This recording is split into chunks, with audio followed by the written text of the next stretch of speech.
Assalamualaikum warahmatullahi wabarakatuh. Pernah nggak sih kamu bertanya, kenapa bangsa-bangsa besar zaman dulu selalu datang ke Nusantara? Dan kenapa Aceh, di ujung barat Indonesia, begitu sering disebut dalam catatan kuno? Mungkin jawabannya tersembunyi dalam peta kuno buatan orang Yunani. Sebelum GPS dan Google Maps, ada ilmuwan Yunani yang membuat peta dunia dari cerita para pelaut. Dan dalam peta itu, dia menulis tentang sebuah kota perak di ujung dunia timur. Argi, yang mungkin, adalah Banda Aceh. Sebelum kita mulai jangan lupa untuk like, komen, share dan subscribe, serta nyalakan lonceng notifikasinya agar Anda tidak ketinggalan video-video terbaru dari kami. Pada permulaan tumbuhnya peradaban di Eropa dan Asia, yakni berabad-abad sebelum Masehi, hubungan antara dua daratan besar ini, Eropa dan Asia, berlangsung secara terbatas melalui jalur darat. Rute darat ini melewati stepa Eurasia dan padang gurun yang luas, menantang keberanian dan ketangguhan manusia pada zamannya. Namun seiring waktu, perubahan besar terjadi. Masyarakat mulai memanfaatkan jalur laut, yang awalnya hanya digunakan untuk pelayaran antar pantai yang saling berdekatan. Dalam perkembangan berikutnya, keberanian manusia membawa mereka untuk menjelajahi samudra dan menghubungkan pelabuhan-pelabuhan yang lebih jauh. Dalam fase awal pelayaran ini, para pelaut dari bangsa Polynesia memainkan peran penting. Bangsa Polynesia dikenal sebagai pelaut ulung dan pedagang andal dari kawasan Timur Tengah, tepatnya di pesisir timur Laut Tengah, sekarang wilayah Lebanon dan Suriah. Mereka dianggap sebagai pelopor dalam membangun jaringan pelayaran dan perdagangan yang luas di kawasan Laut Tengah, bahkan sampai ke Laut Merah. Sementara itu, di wilayah Laut Merah, peranan penghubung antar benua dipegang oleh pelaut-pelaut Arab Sabah dari Yaman, yang mendiami bagian selatan Semenanjung Arab. Mereka dikenal sebagai pelaut dan pedagang tangguh yang menghubungkan dunia Arab, Afrika Timur, dan Asia Selatan melalui jalur laut yang dikenal dengan nama Jalur Dupa atau Incen Serut. Sayangnya, catatan sejarah yang mendokumentasikan kegiatan pelayaran bangsa Polynesia tidak sepenuhnya bertahan hingga masa kini. Salah satu sumber utama yang pernah menyimpan dokumen penting itu adalah Perpustakaan Alexandria di Mesir, sebuah pusat pengetahuan terbesar pada zamannya. Namun, karena perpustakaan ini telah lama musnah dalam kebakaran besar, maka sebagian besar rekaman sejarah tersebut turut hilang. Sebagai akibatnya, para sejarawan dan peneliti masa kini hanya dapat merujuk pada sumber-sumber lain seperti naskah keagamaan dan catatan sekunder. Salah satu kisah pelayaran penting bangsa Polynesia yang bertahan hingga kini berasal dari catatan dalam kitab suci, yakni kisah tentang Raja Salomo dari Kerajaan Israel. Dalam kisah tersebut, Raja Salomo disebut pernah memerintahkan pelaut-pelaut Polynesia untuk melakukan ekspedisi besar menuju wilayah timur guna mencari dan membawa pulang emas dari sebuah tempat misterius yang dikenal sebagai Gunung Ophir. Perjalanan ini bukan sekadar pelayaran biasa. Dibutuhkan waktu 3 tahun lamanya untuk menyelesaikan misi ini, menunjukkan betapa jauhnya perjalanan dan rumitnya logistik yang harus dikelola. Namun hasilnya luar biasa, para pelaut kembali membawa harta yang sangat berharga, terutama emas, dalam jumlah besar. Kisah ini bukan hanya mencerminkan kehebatan pelaut masa lalu, tetapi juga menandai awal dari perdagangan maritim lintas benua yang kelak akan membentuk fondasi perdagangan dunia. Sejak keberhasilan pelayaran bangsa Polynesia menuju Gunung Ophir, dorongan untuk menjelajah ke arah timur, tempat matahari terbit setiap pagi, membawa cahaya dan kehidupan, semakin menguat. Timur bukan lagi sekadar arah geografis, melainkan menjadi simbol harapan, kemakmuran, dan misteri yang menanti untuk ditemukan. Semangat pelayaran pun tumbuh menjadi hasrat kolektif berbagai bangsa untuk menembus cakrawala, menaklukkan ombak demi membuka jalur-jalur perdagangan baru. Seiring waktu, ragam barang perdagangan bertambah dan saling melengkapi antara barat dan timur. Dari daratan Eropa, para pedagang membawa barang-barang berharga ke pelabuhan Alexandria di Mesir, pusat pertukaran barang dan ide yang strategis. Di sana, komoditas dari Eropa diperdagangkan dengan barang-barang dari para pedagang Arab Sabah, yang menjadi perantara penting dalam distribusi barang dari Semenanjung Arab bagian selatan, wilayah Teluk Persia, hingga anak benua India. Pada masa inilah, produk-produk alam dari kepulauan Indonesia mulai menampakkan diri di pasar Alexandria. Hasil bumi seperti rempah-rempah, lada, merica, cengkeh, serta kapur barus, belerang, kemenyan, emas, perak, dan timah mulai dikenal oleh bangsa-bangsa di luar Nusantara. Kehadiran komoditas ini bukanlah kebetulan semata, tetapi hasil dari jaringan pelayaran dan perdagangan maritim yang luas dan telah berjalan jauh sebelum Masehi. Ada banyak teori mengenai bagaimana barang-barang dari kepulauan Indonesia bisa sampai ke pelabuhan-pelabuhan di Timur Tengah dan Eropa. Namun, satu hal yang semakin dipertegas oleh berbagai temuan sejarah adalah bahwa pelaut-pelaut Nusantara, bahkan jauh sebelum Masehi, telah memiliki kemampuan luar biasa dalam mengarungi samudera luas. Mereka mengandalkan pengetahuan tentang bintang-bintang di langit sebagai petunjuk arah pelayaran, sebuah sistem navigasi alamiah yang presisi, jauh sebelum dunia luar mengenal kompas. Pengetahuan pelayaran yang tinggi ini membuat orang-orang Indonesia mampu menjelajahi hingga ke Afrika Timur. Fakta bahwa masyarakat Malagasy di Madagaskar berasal dari leluhur bangsa Indonesia menjadi bukti konkret dari mobilitas tinggi nenek moyang kita di lautan luas. Sebuah catatan sejarah bahkan menyebut bahwa pada masa Alexander the Great abad keempat sebelum Masehi, telah dijumpai pelaut dari Sumatera yang berlabuh di Sungai Indus, India. Mereka bahkan tercatat mendatangi pelabuhan-pelabuhan di sana dengan kapal-kapal berskala besar. Lebih lanjut, pada pertengahan abad pertama Masehi, orang-orang dari Sumatera diketahui pernah mengunjungi Romawi dan diterima menghadap Kaisar Claudius, menunjukkan betapa luas dan terbukanya jaringan hubungan antar bangsa sejak awal peradaban. Sementara itu, catatan dari seorang ahli geografi Muslim ternama, Al-Idrisi, pada abad ke-10 Masehi menyebutkan bahwa ia pernah melihat pelaut-pelaut dari Aceh di Madagaskar. Ini menjadi petunjuk kuat bahwa migrasi besar-besaran yang berlangsung selama berabad-abad ke pulau tersebut kemungkinan besar berasal dari Aceh, memperkuat posisi pelaut Nusantara sebagai salah satu penjelajah samudera terhebat dalam sejarah maritim dunia. Aceh, gerbang maritim Nusantara dan jejak pelaut awal dari timur, karena letaknya yang strategis di ujung barat kepulauan Indonesia, serta wilayahnya yang menghadap langsung kedua perairan besar, yaitu Samudera Hindia di sebelah barat dan Selat Malaka di sebelah timur laut. Aceh menjadi semacam pintu gerbang alami bagi pergerakan pelayaran dan pertukaran budaya dari dan menuju Nusantara.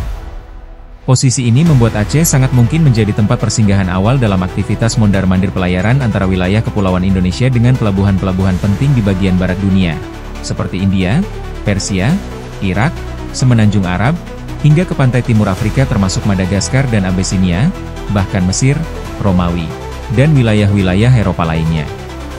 Memahami betapa mahirnya para pelaut Indonesia purba dalam mengarungi samudera dengan hanya mengandalkan bintang-bintang sebagai kompas alam, maka tidak berlebihan jika kita memperkirakan bahwa perkenalan bangsa-bangsa luar terhadap kawasan Nusantara, termasuk Aceh, bermula bukan dari kedatangan mereka ke wilayah ini, melainkan sebaliknya, dari kedatangan lebih awal pelaut-pelaut Nusantara ke pelabuhan-pelabuhan asing.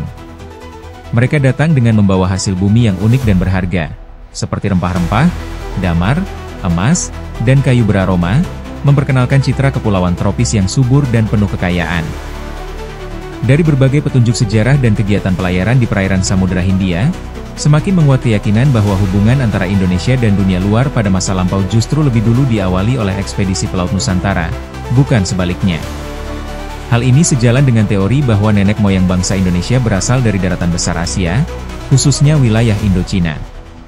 Proses migrasi dan eksplorasi itu tidak terjadi lewat darat semata, melainkan dilakukan melalui laut dengan perahu-perahu layar sederhana namun efektif. Mereka adalah bangsa yang secara alamiah berbakat sebagai pelaut, sebuah keahlian yang diwariskan lintas generasi. Petunjuk menarik mengenai adanya kontak awal antara Indonesia dan dunia luar, khususnya Cina, dapat ditelusuri melalui catatan sejarah Tiongkok kuno. Dalam dokumen resmi Kekaisaran Tiongkok berjudul Xian Hanshu, atau Sejarah Dinasti Han, yang mencakup kurun waktu antara 206 sebelum Masehi hingga 24 Masehi, tercatat bahwa pada masa pemerintahan Kaisar Wang Mang antara abad 1 hingga 6 Masehi, sang kaisar mengirimkan bingkisan berupa mutiara dan permata kepada sebuah negeri yang disebut sebagai Huangche. Dalam pesannya, Kaisar Wang Mang memohon agar negeri tersebut mengirimkan badak sebagai imbalan hadiah, karena ia ingin memelihara binatang itu di kebun binatang istananya bersama hewan eksotis lainnya. Sejarawan kemudian menafsirkan bahwa nama Huangche kemungkinan besar merujuk kepada wilayah Aceh di ujung barat Sumatera. Penafsiran ini didasarkan pada deskripsi geografis, keberadaan satwa seperti badak, serta pola jalur perdagangan yang sudah terbentuk sejak masa Pramasehi. Jika dugaan ini benar, maka Aceh telah tercatat dalam sejarah resmi Kekaisaran Tiongkok sebagai salah satu mitra dagang dari dunia tropis yang eksotis, bahkan sebelum nama-nama seperti India atau Persia menjadi rujukan utama dalam perdagangan maritim Asia. Dengan demikian, Aceh tidak hanya memainkan peran penting sebagai pintu masuk perdagangan rempah-rempah dan kekayaan alam Nusantara ke dunia, tetapi juga sebagai salah satu simpul tertua dalam jaringan komunikasi global masa awal.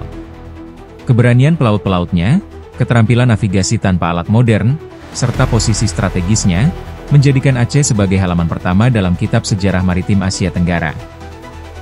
Pengakuan dan pencatatan dari bangsa Tiongkok terhadap keberadaan suatu kerajaan di Indonesia semakin memperkuat dugaan bahwa barang-barang hasil bumi Nusantara, seperti rempah-rempah, damar, kapur barus, emas, bahkan kayu wangi, telah lebih dahulu diangkut oleh pelaut-pelaut Indonesia ke Tiongkok.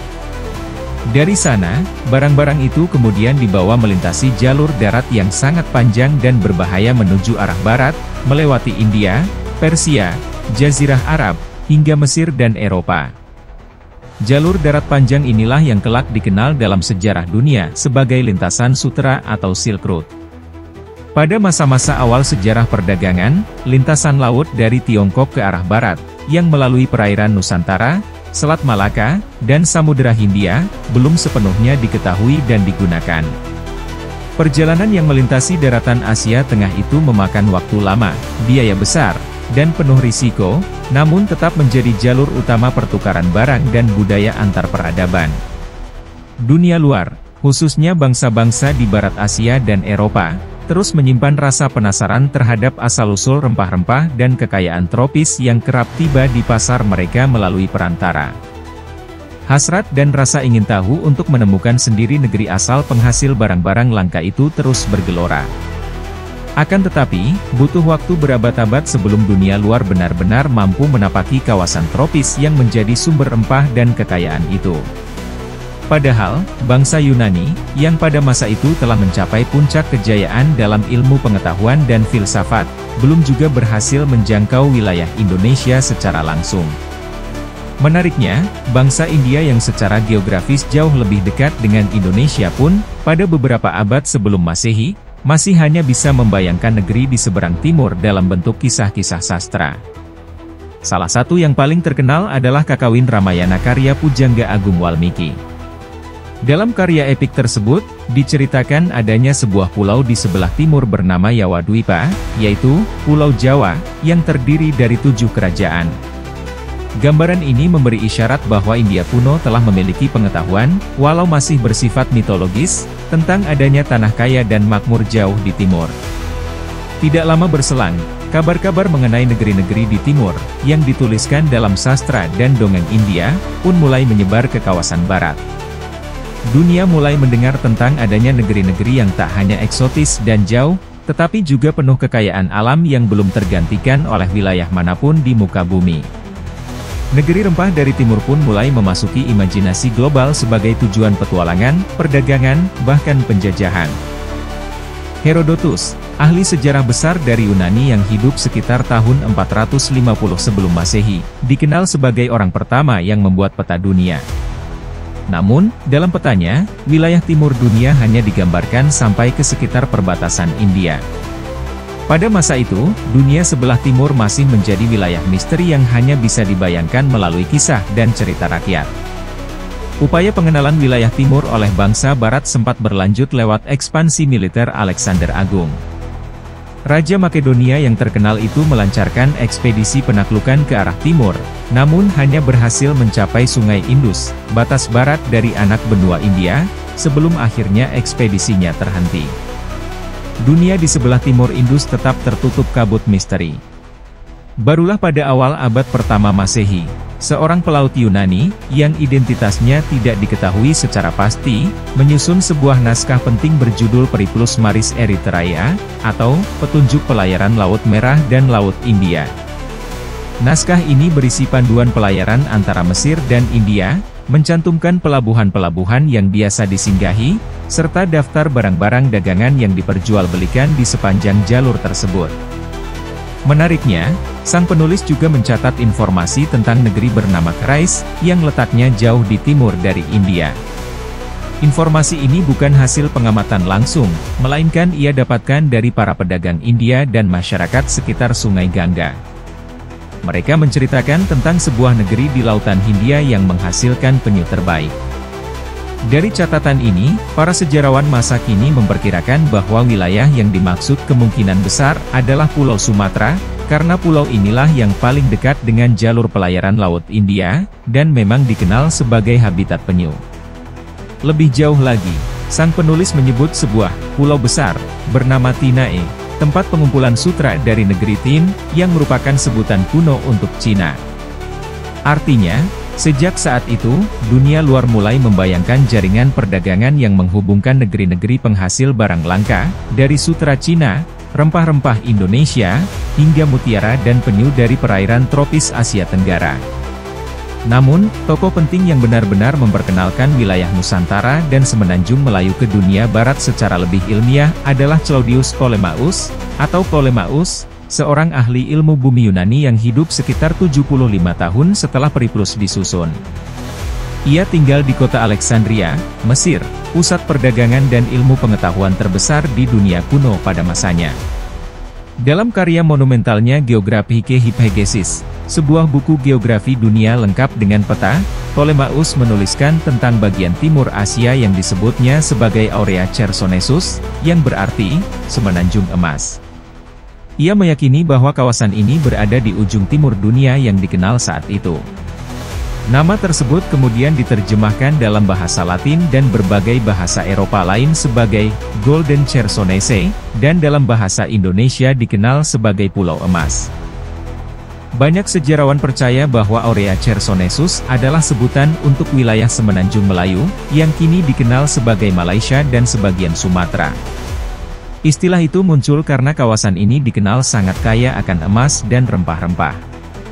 Sejak saat itulah, wilayah Nusantara mulai muncul dalam peta dan imajinasi dunia barat, meski masih dalam bentuk bayangan dan perkiraan. Yabadio dan jejak Aceh dalam peta dunia kuno. Dalam peta dunia kuno yang disusun oleh Ptolemaios, terdapat sebuah pulau yang ia sebut dengan nama Yabadio. Nama ini menimbulkan spekulasi menarik di kalangan para sejarawan modern karena kemiripannya dengan Yawadwipa, sebuah nama kuno dalam sastra Hindu, khususnya dalam Kakawin Ramayana karya Walmiki, yang merujuk pada sebuah pulau di timur India yang kaya akan hasil bumi, terdiri dari 7 kerajaan.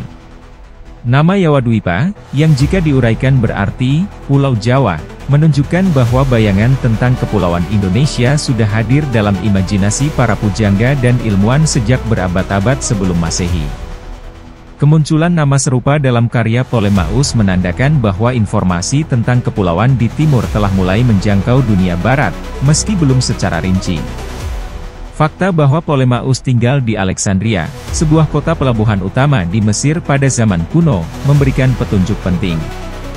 Alexandria bukan hanya pusat ilmu pengetahuan, tetapi juga pelabuhan besar yang menjadi titik temu perdagangan antara Romawi, Yunani, Mesir, Prancis, dan Spanyol di satu sisi, dengan para saudagar Arab dan Timur Jauh di sisi lain. Disinilah Ptolemaios diduga mendapatkan berbagai informasi tentang dunia luar, termasuk tentang negeri-negeri di timur yang belum dikenal secara langsung oleh bangsa Eropa. Barang-barang dagangan dari wilayah timur, seperti rempah-rempah, kapur barus, dan emas, dibawa oleh para saudagar Arab yang singgah di Alexandria. Barang-barang ini sebagian besar berasal dari pelabuhan Bargaza, modern di Baruch di India, atau pelabuhan-pelabuhan lain di pesisir barat India.